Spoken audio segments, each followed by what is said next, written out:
वाक्य आपल्या ध्येयाशी निगडीत रोज 10 वेळा लिहिणे.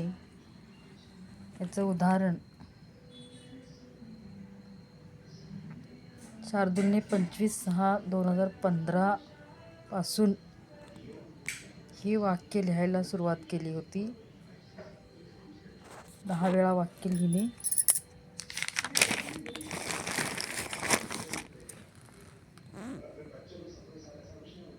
26/6, 27/6 आपल्या ध्येयाशी एकरूप होणे आणि आपले प्रयत्न अखंड ठेवणे हीच कृती त्याने न चुकता पूर्ण दररोज करत राहिला. 23/7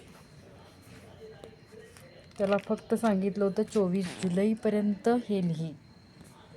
या ध्येयाशी तो एकनिष्ठ राहिला आणि त्याने प्रयत्न अखंड ठेवले. 28/7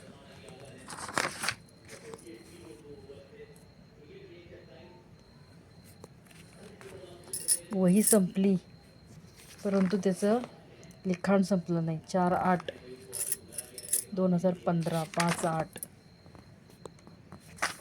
6/8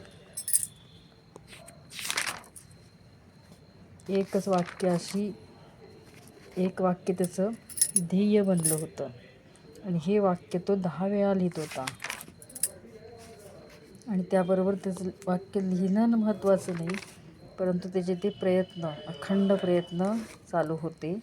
आणि ह्याचा 23/8 अखंड प्रयत्नांमुळे 30/8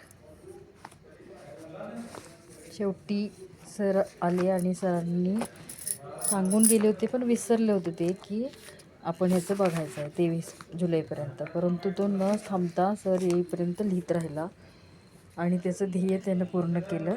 त्याला 2015 साली 10वीला 94% मार्क मिळाले आणि त्यामुळं तो त्याच्या या बाणाप्रमाणे त्यानं आत्मविश्वासानं आणि प्रयत्नांनी पुढच्या करिअरमध्ये झेप घेतलेली होती.